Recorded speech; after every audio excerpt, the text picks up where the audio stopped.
Okay, so here I am on the other side of the logs. I've left my pack at the top of the hill. I'll show you the hill in a minute here. As you can see, they put mesh down because these logs, when they're wet with the wrong kind of shoes, any kind of shoes if you ask me, it's super slippery. But if you stay on the wire, and don't be afraid, the biggest thing about crossing logs like this is once you have fear, then you're done. Your legs will start to get weak and you'll lose it. You won't. Yeah, I've watched people at the other side there stop right where those logs are, and like they wanted to come across, but they just couldn't bring themselves to do it. Probably not used to that sort of thing. You can see what it's like on the west coast. You get so many different views, right? Like if it was clear, yeah, it'd be clear, but like look at that. And it's changing. There's not a lot of wind today, so I think on the maps they call this very first part Fairy Tale Beach or something like that. So you could get here different ways depending on how scared you are of the logs. You can cross that, but it's kind of gooey, gucky, and gross, but you can do it. But all you get when you get here is that. Not that there's anything wrong with that. Oh, that way's pretty cleared up. As you can see, the view from here, there's a bunch of islands. And on the islands, there's these white beaches. Well, they're called middens. They're like where the natives would stop and eat clams, and there's mussels here as well. I'm not sure what else they'd eat, but anyway, they'd have their fire and they'd eat the clams and throw the shells, and the shells became a big heap, a big white heap over the hundreds or thousands of years. And you can hear the airport from here. Now this is a part, this is me. See, everybody else would be at the southeastern end of this beach. There's much more sand. It's very easily accessible. It's like a 30-second walk from your car, which is way down there.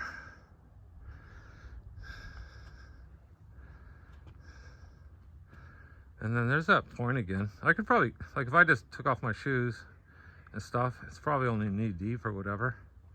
But I'm kind of doing a hike today, so we'll do both beach and trail. And right now I'll show you the hill. So after you get across the log, sorry, and I know I don't like the other way of holding the camera, but here might make sense. But then now you've got to move your, anyway, I'll just leave it alone. So the hill is a second thing some people might find difficult, but once you've done this, it's the worst of it. There's very little else that's of any I don't know, novice expert, intermediate expert trail walking. You can see this is pretty cool. And of course the camera doesn't show, it's only 2D. Camera's only 2D. So the hill is 3D. So it's not gonna look like much of a hill.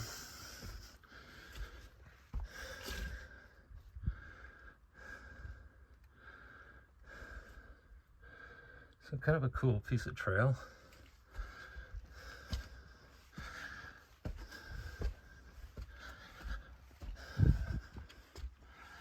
Yeah, this is the kind of stuff you're up against, and it's steep enough. You know, if you make the wrong move, your other foot's gonna slip. Doesn't mean you're gonna die or anything. Some people are always kind enough to put up ropes and stuff, so you can, you know, use them to hold on to. Personally, I'd rather just climb the hill most of the time. So here we go.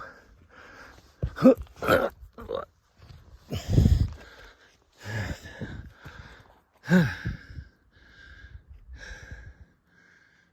anyone who doesn't smoke might want to notice how hard I'm puffing already. Ever since COVID, I haven't really been in that good a shape. Anyway, like that here.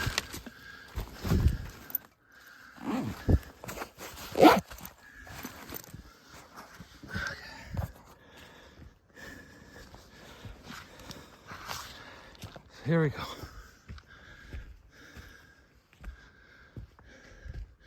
I don't know how many times I've done this trail. I still love it.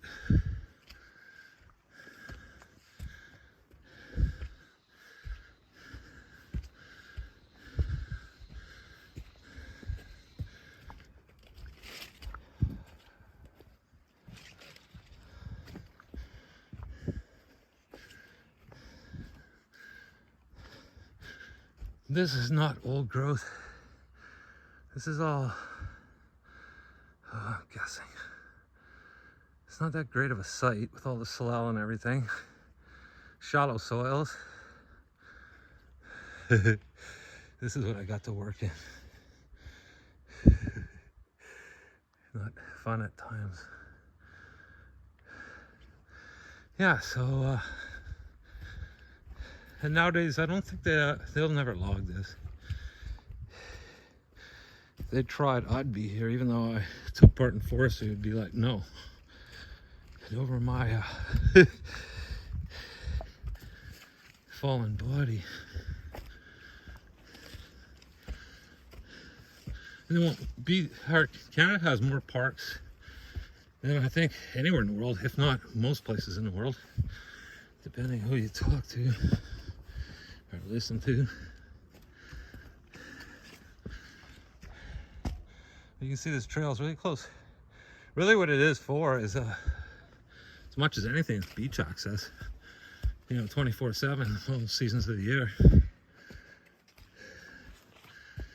I've never been out here when it snowed, but it's very tempting.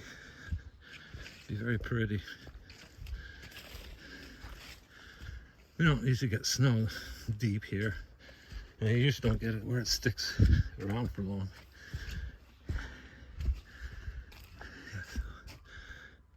See, it's kind of cool trail.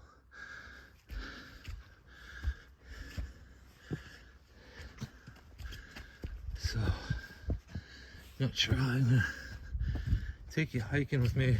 I don't really want to pack a phone the whole way and try to talk for like whatever that is. My old body, probably a couple hours. Anyway, so somebody put this here. This is the last way up the hill from the beach before you're at that point you can't get around. And this is a little bit of a, you know, for a hiking trail, it's medium expert. But I'm 60, I don't even know anymore. 62? Let's go with 2. Might be 63. And I still reef my way up here when the tides forces you, because yeah, you got to come one way or another when you can't get around that point. So yeah, there's old growth, but not yet. So around the plain, the Crash Plain site trail, it's all old growth. And I've only been from the Port Hardy side, so on the near the ferry terminal. I started to walk a trail, I think is the trail that hooks up to the Plain Trail, so it's just a way to get there. And yeah, I didn't walk too far because there was no reason other than to see if there was a trail that I could find, and yeah, there was. I walked it for maybe 15 minutes one way, and yeah, it's an old growth salal, so there's nothing here that resembles that. But like a day like today, if I was to actually want to go that way, even though it's so nice, I would bring some kind of rain pants or something, because the Salal will be soaking wet. Even later in the day, if it's in the shade, it'll just stay soaking wet. So that's like, I'm wearing jeans, full things, right? Jeans are the worst thing to wear hiking, but I like jeans and I'm all good. I wouldn't wear them if I was, you know, going on a hike through the Salal, but yeah, here, that'd be all good. A little overdressed. I put on polypropylene undershirt. What that does is it wicks the sweat and stuff off your body. And then I got a shirt over top. But I knew when I started the trail, because I wasn't cold. If you start the trail and you're not cold, you're overdressed. As soon as you start moving, you're gonna start sweating. Once you sweat, now you got moisture on your body, and it's gonna be cold. Man, I wonder if I've actually got this on. Yep. Keep doing that. Forget the, you know, all these shorts, you forget whether or not your camera's on. And then that sucks, because you have to do it again. Or not. So yeah. So I'm just gonna walk you to where a trail heads down to the beach. And then not sure from there.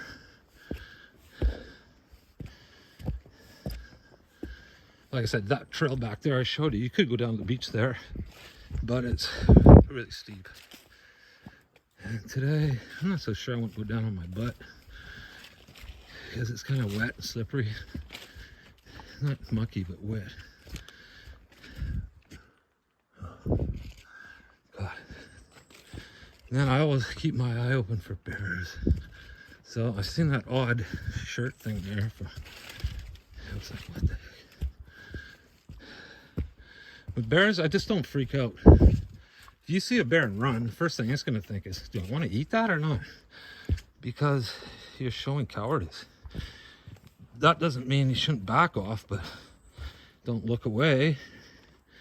Don't look it in the eye, because in the animal kingdom, when you look something in the eye, just like humans, but more so with animals, that's aggression. So if you show respect by, say, I don't know, looking at it in the shoulder or the foot or something, that's a way better idea. And then like just back away, don't turn away, back away. But my experience is, if you're with somebody else, it's another factor that can be problematic, because they're just trying to save. My experience was they put you between them and the animal. You know, they're busy worrying about themselves instead of like how, you know, do any teamwork or anything. Or they run, or they get scared. And now, you know, right?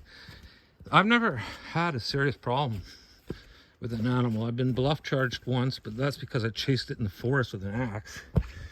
And, you know, that's aggressive, right? Well, it ran away. So I was like, okay, well, it's scared and it's running away. So I stopped and I turned around and I came back to my partner. And guess what? The bear turned around and followed me. And then it was aggressive at that point. But it didn't attack us. And we were so macho in those days.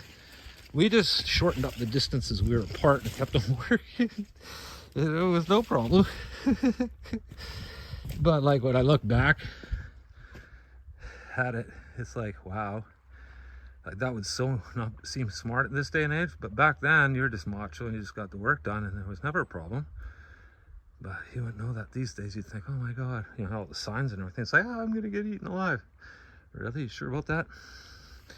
Anyway, this is the first little short trail to the beach. So now we can just walk the beach. Hang on.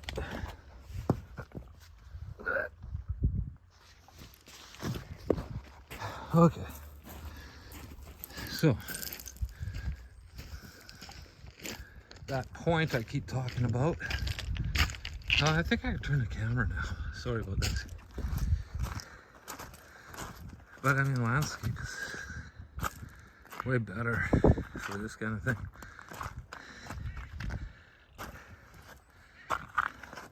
So yeah, that point, you can see it right there. It's just after that gravel. So I could still totally go around there if I had to. If it was a matter of life and death, you wouldn't think twice. Even if the tide was way up, you could just swim around that. Anyway, there's also the trail. So choices. But yeah, I really like this area. It's got all kinds of different rock. None of it's all that pretty as far as colorful, but you got your different kinds of lava rock. You know, just every once in a while, suddenly there's like some quartz in some kind of vein, but trust me, there's no gold here. I always look for gold and silver. I have never found any, ever. It goes to show you how rare it is, because I've been everywhere, man. I've been so many places, in helicopters, boats, trucks, on foot. I've even gone by train. What else? I guess that's it. Well, quad and motorbike, and I think I got them all now. Yeah, so very cool. That part of it. Helicopters are really cool, but it's like some days it's like it takes 10 minutes to have the helicopter pilot drop you off in hell, covered in snow, and that's your whole day. And then, you know, he comes back at the end of the day after he's had his coffees, and, you know, it's nice warm little rides, picking people up, delivering people, and yeah, you get a 10-minute ride back. Except you're so tired and wet and cold that I would typically fall asleep even in that 10 minutes. It's one place I can sleep is driving. I've told people for years, if you only knew how many times I fell asleep driving the crew boats and the trucks, like just for a second, right? And I've done it thousands of times. It's just me. Never had a problem with that. Start rubbing my face, get out of the vehicle, go for a walk, you know, stick my head in a cold creek, whatever. It's just the way I am. You know, 20 minutes later, I'm falling asleep again. So you can almost see, oh yeah, you can see all the islands now. And I don't know if you can see the white beaches. They're middens. So kayakers can go check all that out. Or motorboarders. It's pretty shallow in here for anchoring a big boat. I don't know, you'd have to watch your charts real close. You don't normally see them in here. Yeah, so there's that. See, and there's some cool geology or whatever. Rock formation. That's cool, right? I love that piece. Never actually climbed it, always wanted to, but this is actually a park, and if everybody that goes to a park just, you know, grabs flowers and climbs things like that, they ruin it all, you know. Then the next person comes along, there's no flowers, and that's bare rock, nothing growing on it. So there's something to be said for what did Sierra say about that, you know, leaving no footprint or whatever. That's an absolute. I'm not saying I really agree with like outrageous environmentalists. I mean, what are you supposed to do? Float, hover? But yeah, you can pick up your garbage and just leave things alone. You know, even watch your kids. It's like, well, you know, maybe give them a lesson and, hey, buddy, this is a park, right? Blah, blah, blah.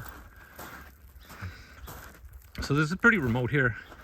When I come here, it's very rare to run into anybody. Not that I care when I do, you know, they're usually like-minded people, so it's all good. But, you know, you can have a piece all to yourself. If you got a sweetheart, you know, you can have some private time. I mean, what a better place than this for private time, right? If people can sneak up on you here by accident pretty easy. So anyway, and you can pretty much, a place like this, you can just go up to that trail. It's not too far away. But we're not far off of where the trail and the beach just don't complement each other anymore. The beach is too rugged to actually walk, and the trail starts to lead away from the beach more so than not. So I'll show you the last place I leave the beach, and then I think I'm gonna stop the segment. Really new to this YouTube thing, so I don't know how to connect all these little tiny short pieces just to make one video. Probably need some software. I've had that kind of thing before. Software where you can do all sorts of cool stuff, but it's been a while. And, you know, all my hardware is so new. Anyway, they're getting better. When I bought this phone, all the stuff on my old phone transferred, no problem, all of it. Nothing's missing. So that went really smooth. So they're working on it. So hopefully at some point in time, so will all the software move over. Because once you paid for something like that, I mean, you own it. And I find what happens is you lose stuff when your technology crashes or whatever. Well, there it all goes. You just lost it. And you never used to be able to back it up as easy as you can now. So there's less reason not to back it up and then hopefully never lose everything again. But back when I used to think about it, your flash drives or whatever they're called, there's no way they'd hold all your phone data and stuff like that. All your videos you bought and the software you own. Good luck. Anyway, that's slowly changing. That's really good. I'm glad. So yeah, this is basically the end of the beach. I mean, I keep walking. That's the kind of guy I am. Go to the last freaking step. But yeah, you can go there. And you can go out to about the middle of the shot there. That's it. And you can't walk up to the trail there because the trail's quite a ways away. And that's Salal and stuff there. So it's really ugly, hard to go. We have some of the ugliest jungle on the planet because it's not like leaves and plants. It's like shrubs and stuff. So yeah, we have some of the worst jungle in the world. That's why they built the West Coast Trail. People would get shipwrecked off the West Coast Trail and they would die because it's just too rugged. They would never make it to civilization. So what they did is they built a trail, the West Coast Trail. And then when they're shipwrecked, you just walk the trail out. So that's really cool. Now you have to book a year or two ahead and all that stuff. It's that's South Island. Very popular, very populated. Thank God I did it before all that. West Coast Trail is really cool. Anyway, I'm gonna shut down from here and I'll catch up with you later.